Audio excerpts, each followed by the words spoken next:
Hello, good morning students. This video is for Standard 8 subject Gujarati. In this video lecture, we will study about our lesson number 11, एक जादुई पत्रनी वार्ता। और उसके जो writer है, लेखक है, वो है रतिलाल बोरीसागर। यानी कि ये जो एक स्टोरी दी गई है एक लेटर के बारे में, जादुई पत्र। पत्र मतलब कि लेटर। तो उनके पास एक लेटर है, उसकी वजह से क्या जादू होता है, मतलब क्या क्या हो रहा है उसके बारे में बताया गया। रतिलाल बोरीसागर उसके लेखक है। एक काल्पनिक घटनाનો આશરો લઈને વિશિષ્ટ પરિસ્થિતિ ઊભી કરીને એને પૂરી ચલાવીને એક જાદુઈ પત્રની વાર્તામાં લેખકે ખરેખર વાર્તા જેવો રસ નિષ્પન્ન કર્યો છે। પ્રસંગોની રજૂઆત, સંવાદોની વેધકતા તથા નર્મયુક્ત ગદ્ય શૈલી દ્વારા હાસ્ય કથાનો સુંદર પરિચય કરાવે છે। यानी कि एक हास्य कथा है, मतलब कि जिसमें से कॉमेडी जनरेट होती है। अब हम स्टार्ट करते हैं। यहाँ पे निरंजन एक रविवारे मारे ત્યાં આવ્યો, કહે ચાल आज पहला शो में फिल्म જોવા જાઉં છું। निरंजन यानी ये लेखक का एक फ्रेंड है, उन्हें बोलता है कि चलो आज फिल्म देखने जाते हैं। टिकट लाव्यो छे? मैं पूछ्યું। ना टिकट तो नहीं, पर टिकट न हो तो आज रविवारे फिल्म જોવાની વાત પણ કેવી રીતે થઈ શકે? ये क्यों बोल रहे हैं? क्योंकि संडे के दिन सारे थिएटर्स होते हैं हाउसफुल। तो अगर पहले से टिकट नहीं ली है, मतलब कि आपको एंट्री नहीं मिलेगी। तो चाल तो खरी, कंईक मेड़ पड़ी जाए तो ठीक है, नहीं तो पाछा। थिएटर कई बहुत दूर न हतुं ने घेर खास कई काम न हतुं, एटले हूँ एनी साथे निकळ्यो, पण थिएटर पर हाउसफुल पार्टियों जोतुं हतुं। यानी कि सारा जो शो है वो हाउसफुल हो गया था, तो उनके जाने के कोई चांसेस नहीं थे। केम हूँ खोटू कहतो हतो? आज यार पत्तो ज न थाय। यानी कि लेखक बोल रहे हैं कि मैं क्या झूठ बोल रहा था, आज कोई हमारा चांस नहीं है। मैं कहूँ। निरंजन घड़ी भर तो झखवाड़ो पड़ी गयो, पर एकाएक तेरो चेहरो चमकी उठ्यो। झखवाड़ो पड़ी गयो यानी कि वो मतलब क्यों ऐसे लगा कि मैं यहाँ उसको लेके आया हूँ, लेकिन अभी ये हाउसफुल है, तो उसकी वजह से हम मूवी नहीं देख पाएंगे। तो इसीलिए वो एक शर्मा गया, मतलब कि उसको ऐसा फील हुआ कि नहीं, मुझे ये नहीं करना चाहिए। पर एकाएक तेरो चेहरो चमकी उठ्यो, मतलब कि उसको कुछ याद आया अचानक से। तेणे खिस्सामांथी कागळ काढीने मारा हाथमां मूक्यो। छापेला लेटर पेड पर कશુंक लख्युं हतुं। मैं घणीवार खराब अक्षरोमां लखाયેલું વાંચ્યું છે, એટલે કે વાંચવાનો પ્રયત્ન કર્યો છે। मारा पोताना अक्षर पण कई बहुत सारा नहीं। अब जो लेटर है उसको देख रहे हैं, तो क्या बोल रहे हैं कि लेटर है वो बहुत ही गंदे हैंडराइटिंग में लिखा गया है। फिर अपने बारे में कि मैंने कभी कभी ट्राई किया है, मेरे जो हैंडराइटिंग है वो भी इतने अच्छे नहीं है, तो मुझे ऐसे पढ़ना आता है कि चलो कोई गंदे हैंडराइटिंग है तो मैं उसे पढ़ पाऊँ। पर यहाँ पे क्या है, पर आ पत्रना अक्षरो जेवा खराब अक्षरो मैं आज सुधी क्यारेय जोया न हता। जेम सुलेखननी हरीफाई थाय छे, तेम जो कुलेखननी हरीफाईओ योजाय तो अक्षरोनो लखनारो ज्यां सुधी एमां भाग ले त्यां सुधी बीजा कोईने इनाम ज न मळे। जैसे अच्छे हैंडराइटिंग की एग्जाम होती है, कॉम्पिटिशन होती है, तो जिसके बहुत अच्छे हैंडराइटिंग हो उसको फर्स्ट प्राइज मिलता है। वैसे ही अगर गंदे हैंडराइटिंग की जो अगर कॉम्पिटिशन हो और ये जो लेटर लिखने वाला उसमें पार्टिसिपेट करे, तो किसी और का चांस ही नहीं। मतलब ये बताने की कोशिश कर रहे हैं कि उसकी हैंडराइटिंग बहुत ही ज्यादा गंदी थी। खराब अक्षरों में लखाયેલા પત્રોમાં લખાણ કદાચ પૂરેપૂરું ન ઉકલે તેમ બને, અરે જરા પણ ન ઉકલે એમ પણ બને, પરંતુ પત્ર કઈ ભાષામાં લખાયેલો છે એ તો ઉકેલવાનું બહુ મુશ્કેલ હોતું નથી। પણ આ પત્ર તો કઈ ભાષામાં લખાયેલો છે તેની પણ સમજ પડે તેમ નહોતું। यानी इतना गंदे से लिखा गया था कि कौन सी लैंग्वेज है वो भी पता नहीं चल रहा था। आमा शू लख्युं छे? मैं निरंजन ने पूछ्યું। अब निरंजन ने निकाला था वो लेटर, लेखक ने निरंजन को पूछा। एनी तो मने पण समझ पड़ती नहीं, पण आ मारे एक दूरना काकानो लखेलो पत्र छे। મારા કાકા પોતે પણ એમણે એકવાર લખેલું લખાણ ફરી વાંચે છે ત્યારે પૂરું ઉકેલી શકતા નથી। अभी किसकी गंदे हैंड राइटिंग है? जो उसके अंकल है, जो कि उसके हैंड राइटिंग है, उसके बारे में भी बता रहे हैं कि वो भी एक बार लिख दे, बाद में उनको उकेली सकते, मतलब कि उनको इंटरप्रेट नहीं कर सकते कि मैंने क्या लिखा है। એમણે પત્ર આપીને મને મારા કાકી પાસે મોકલ્યો હતો। આમ તો મારા કાકી પણ મારા કાકાને લખેલું કશું વાંચી શકતા નથી। વેવિશાળ પર મારા કાકાએ મારા કાકીને જે પત્રો લખેલા તે કાકીએ લગ્ન પછી મારા કાકા પાસે વંચાવવાનો પ્રયત્ન કર્યો। यानी कि उनकी जो वाइफ है वो भी उनके हैंड राइटिंग है उनको समझ नहीं पाती। अभी उसके पास जो एक ये लेटर है वो किसे दिया था? उसके अंकल ने उसको आंटी को देने के लिए दिया था। क्या बोल रहे हैं कि उनकी जब शादी होने वाली थी, बेविशाल मतलब कि सगाई होने वाली थी, तब जो उन्होंने लेटर लिखे थे वो भी उनकी आंटी को अभी समझ में नहीं आए थे। जब शादी के बाद उन्हें पढ़ाने की कोशिश की। મારા કાકાએ પત્રો પૂરેપૂરા ઉકેલી શક્યા તો ન હતા, પણ યાદશક્તિને આધારે ને વધુ તો કલ્પનાને આધારે મારા કાકાએ એ પત્રોમાંથી કેટલું ઉકેલી આપ્યું હતું। वो खुद भी अपनी हैंड राइटिंग नहीं समझ पाते थे, तो अपनी कल्पना के यानी मतलब खुद बना बना के और कुछ उन्हें याद होगा कि चलो मैंने ये लिखा था, इसके बारे में बात की थी, तो उन्हें वो समझा दिए। આજે પણ મારા કાકાના એ પ્રેમ પત્રો ખુલ્લા રખડતા હોય છે, કેમ કે कोई ये वांची जाए तेवो भय होतो नहीं, बिकॉज किसी को जो हैंड राइटिंग है वो समझ में नहीं आती है। निरंजन एना काकाना अक्षरो उकेली शकतो न हतो, पण अक्षरो विषयनो एनो अभ्यास घणो ऊंडो होय एम लाग्युं। यानी कि वो हैंड राइटिंग तो नहीं समझ सकता, लेकिन हैंड राइटिंग के बारे में जो बातें थी उसको बहुत सारी पता थी। निरंजन थोड़ी वार माटे अटक्यो, एनो लाभ लईने बोल्यो, हाँ पण एनुं अहीं शुं छे? मतलब कि अभी तो हम ये थिएटर में मूवी देखने आए थे, तो अभी लेटर की जो बातें है उसका अभी क्या करना है? फिल्म न जोवा એટલે શું પત્ર ઉકેલવામાં 3 કલાક ગાળવા છે? અને જો એવો વિચાર હોય તો મારું સ્પષ્ટ મત છે કે 3 કલાક તો શું પણ 3 ભવે આ ન ઉકેલે। मतलब कि तुम्हारा इरादा ऐसा तो नहीं है ना कि चलो मूवी देखने नहीं मिली तो 3 घंटे हम ये लेटर है वो उनको पढ़ने की ट्राई करेंगे। और फिर क्या बोलते हैं कि मेरा ये परसेप्शन है कि 3 घंटे तो क्या 3 भव, यानी कि 3 बार अगर पूरी जिंदगी हो तो भी हम ये नहीं कर सकते। તેથી જ મને લાગે છે કે આપણે फिल्म જોઈ શકીશું। નિરંજને કહ્યું। अभी निरंजन के दिमाग में कुछ चल रहा है। કેવી રીતે? મને નિરંજનની વાત ન સમજાય। ચાલ મારી સાથે કहीं निरंजन આગળ ચાલ્યો ને મેનેજરની કેબિન અંદર ઘૂસ્યો। अब जो निरंजन है वो लेखक को लेके कहाँ जा रहा है? जो वहाँ पे जो टॉकीज थी, वहाँ पे थिएटर था, उसके जो मैनेजर है उसकी कैबिन में। હું પણ થોડો ગભરાતો પાછળ દાખલ થયો। નિરંજને શાંતિથી પત્ર મેનેજરના હાથમાં મૂક્યો। મેનેજરે પત્ર ઉખેડ્યો અને અંદરનું લખાણ જોઈ સ્તબ્ધ બની નિરંજન સામે જોઈ રહ્યા। अब मैनेजर भी एकदम से शॉक हो गया ये लेटर देखे और उनके सामने देखने लगा। आ શું છે? પેલો સનાતન પ્રશ્ન એમના મુખમાંથી પણ સરી પડ્યો। अब ये क्वेश्चन को सनातन मतलब ऑलवेज रहने वाला क्यों बोला गया है? क्योंकि जब भी कोई भी ये लेटर खोलेगा तो उनके मुंह से यही एक क्वेश्चन निकलेगा। कौन सा? आ શું છે? વેદ સાહેબનો પત્ર છે। નિરંજને અત્યંત ગંભીરતાથી કહ્યું, વેદ સાહેબ મેનેજરને ઓળખાણ પડી નહીં ને પત્રમાં કશું ઉકલ્યું નહીં એટલે સહેજ મૂંઝાઈ ગયા। अभी उनको नाम दिया वेद साहब, लेकिन मैनेजर पहचानता नहीं था, इसलिए वो थोड़ा सोच में पड़ गए। परिस्थितिनो लाभ ले निरंजने एमने अर्धेથી અટકાવીને કહ્યું, વેદ સાહેબ લાયન્સ ક્લબના ડિસ્ટ્રિક્ટ ગવર્નર છે। મારા એક કાકા થાય, એમણે કહ્યું છે કે મેનેજર સાહેબને પત્ર આપશો એટલે બંને મિત્રો માટે ફિલ્મ જોવાની વ્યવસ્થા કરી આપશે।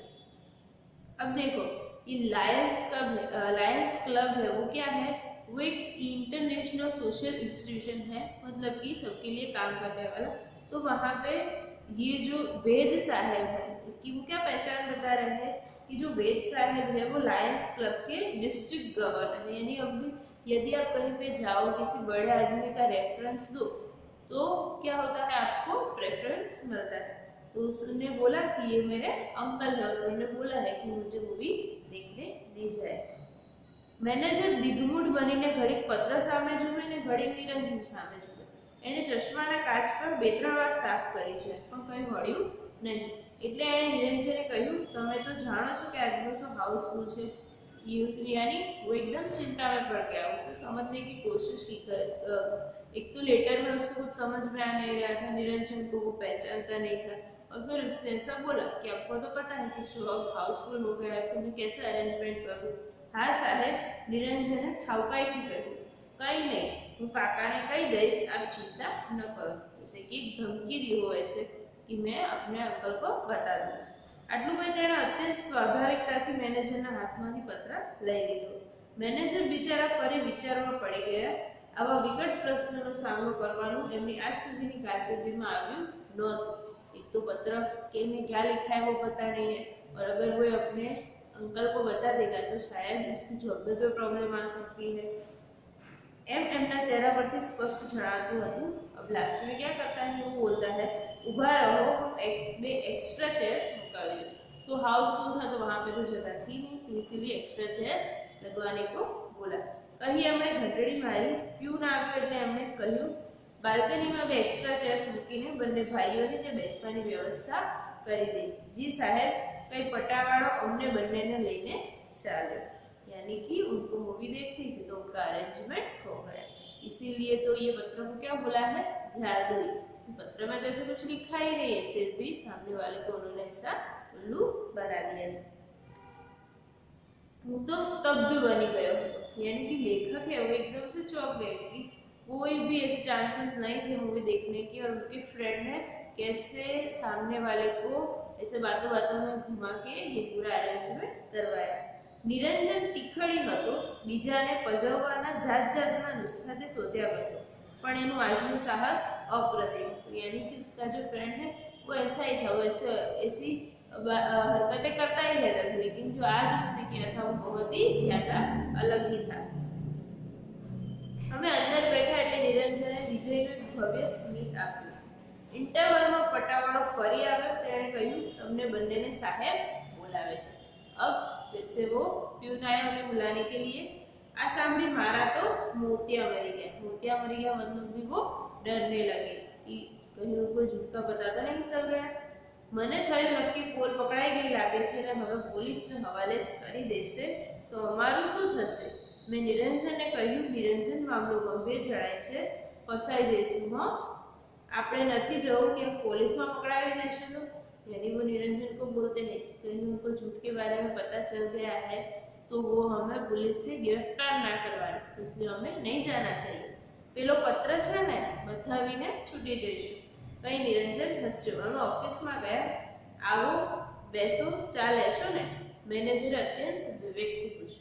वो तो लगा था कि उनका जो झूठ है वो पकड़ा गया है, लेकिन जब वो मैनेजर के कैबिन में गए तो मैनेजर ने अच्छे से उनका वेलकम किया. एवो तकलीफ रहवा दो साहब. निरंजने पर खूब टाइट ठावकाईથી प्रत्युत्तर आप्यो कि ऐसी कुछ फॉर्मेलिटी करने की जरूरत नहीं है. अरे एमां तकलीफ शानी? चा तो मंगावी ज लीधी छे. तमने फिल्म जोवामां कोई तकलीफ तो नहीं पड़ी ने? ना रे ना साहेब, आपे आज अपनी घणी मदद करी छे. मैं नहीं नहीं, हमें कोई प्रॉब्लम नहीं है. शिष्यમાં પોતાની વિદ્યા ઉતરતી જોઈ ગુરુજન પ્રસન્ન થઈને વાત્સલ્યપૂર્ણ નેત્રે शिष्य प्रति जोए रहे थे. निरंजन मारी सामने जोए. अभी यहाँ पे गुरु शिष्य की बात क्यों हुई? जैसे कि निरंजन है वो झूठ बोलने में मास्टर है, तो अभी ये जो शिष्य यानी कि उनका जो फ्रेंड लेखक है उन्होंने भी झूठ बोला, तो उसको ऐसा लगा जैसे कि मेरे से सीख के वो बोल रहा है. ऐसे उनके सामने देख के वो हंस रहा है. अरे एमा मदद छानी, ये तो हमारी फरज है. चा पीवाई रही. अमे मैनेजर ने नमस्ते करीने बाकी ने फिल्म पूरी करवा अंदर गया. अभी कुछ ऐसा कुछ जो डर लग रहा था ऐसा कुछ हुआ नहीं.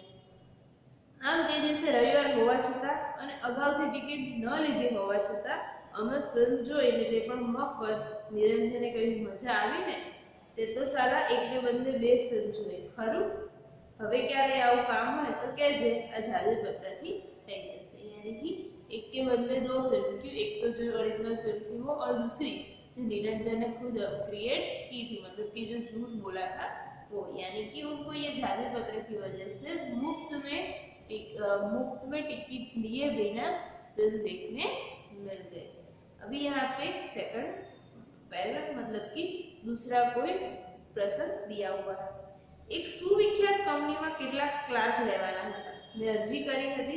15 દિવસ પછી મારો इंटरव्यू હતો। यहाँ पे लेखक है उनको एक क्लार्क की जॉब चाहिए तो वो एक फेमस कंपनी में जॉब के लिए अप्लाई करते हैं।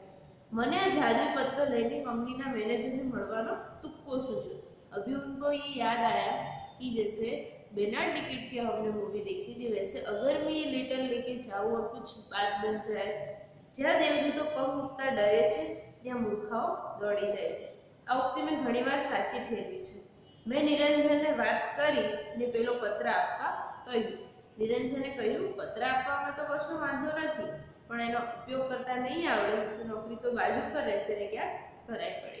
अब उनको भी यूज करना था तो उन्होंने निरंजन से पत्र मांगा। तो निरंजन ने क्या बोला कि हाँ मैं लेटर तो तुझे दे दूँ, लेकिन अगर तुझे मेरी तरह झूठ बोलना नहीं आया, उसका यूज करना नहीं आया, उल्लू बनाना नहीं आया तो प्रॉब्लम हो सकती है, तेरी नौकरी जा सकती है।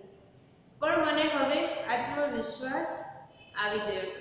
मैं કહ્યું તારી સાથે રહીને મેં આવડત કેળવી લીધી છે, ગુરુએ શિષ્ય પર ભરોસો રાખવો જોઈએ।